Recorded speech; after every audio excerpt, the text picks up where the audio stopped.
చాలా మంది విశ్వాసులకు నిజంగా మేము క్రైస్తవులం, మేము విశ్వాసులం, మేము ప్రతి ఆదివారం చర్చికి వెళ్తుంటాం అని చెప్తారే తప్ప వాళ్ళలో నిజ క్రైస్తవ జీవితం ఎలా ఉంది అన్న ఒక కార్నర్ పాయింట్ వస్తే అది తెలుస్తుంది వాళ్ళ యొక్క జీవన విధానం ఎలా ఉంది, వాళ్ళ విశ్వాసం ఎలా ఉంది, నిజంగా వాళ్ళ విశ్వాసులేనా అని.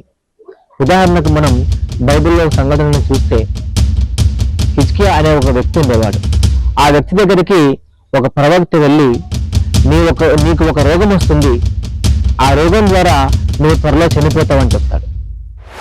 ఆ మాట విని హిజ్కియా చాలా కలవరపడతాడు. ఎన్నో కళలు నాకున్నాయే, ఎన్నో లక్ష్యాలు నేను పెట్టుకున్నానే, వాటిని ఎలా చేయాలి, వాటిని ఎలా జయించాలి అనేసి తన మనసులో చింతన పెట్టుకొని డైరెక్ట్గా నేరుగా మందిరంలోకి వెళ్ళి దేవునికి ప్రార్థించడం మొదలుపెట్టాడు.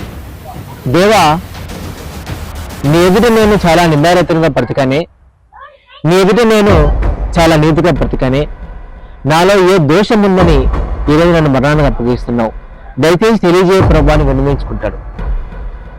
అలా విన్నవించుకున్న వెంటనే దేవుడు అతని ప్రార్థనను విని దేవుడు అతని ప్రార్థనను అంగీకరించి అతని యొక్క ఆయుష్ని కొద్దికాలం పొడిగిస్తాడు. ఇది ఒక జరిగిన సంఘటన. హిజ్కియా గారు ప్రధానంగా నేరుగా యేసుక్రీస్తు దగ్గరికి వెళ్ళి సమస్య రాగానే హిజ్కియా నేరుగా దేవుని వద్దకు వెళ్ళి ఈ విధంగా ప్రార్థన చేయడం జరిగింది.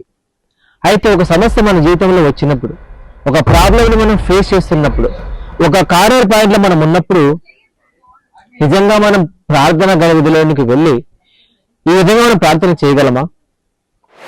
నాలో ఏ దోషం ఉందని, నాలో ఏం తప్పు ఉందని, నాలో ఏం నింద ఉందని నన్ను ఈరోజు మరణానికి అప్పగించామని.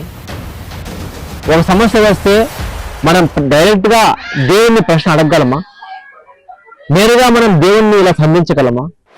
ఎంత నీతి మనలో ఉంది, ఎంత నిజాయితీ మనలో ఉంది, ఎంత నిబద్ధతగా మనం దేవుని కోసం బతుకుతున్నాం అనే ఆలోచన చేస్తే నిజంగా నేటి క్రైస్తవుల్లో, నేటి విశ్వాసంలో అలాంటి నీతి కలిగిన జీవితం ఉందో లేదో ఆలోచించుకోవాలి. ప్రవక్త వచ్చి హిజ్కియా గారికి చెప్పగానే హిజ్కియా ఏమాత్రం తడబడకుండా, హిజ్కియా ఏమాత్రం భయపడకుండా, హిజ్కియా ఏమాత్రం నొచ్చుకోకుండా వెళ్ళి దేవుని సన్నిధిలో నేరుగా ఆయన ప్రశంసన జరిగింది. అయితే ఈరోజు రాత్రి కానీ ఏ సమయంలో కానీ నీ ప్రాణం తీసుకెళ్తాను ఎవరైనా దేవుడు వచ్చినప్పుడు నువ్వు దేవుని అడగగలవా? నాలో ఏం తప్పు ఉంది, నాలో ఏ పాపం ఉంది, నాలో ఏ దోషం ఉందని?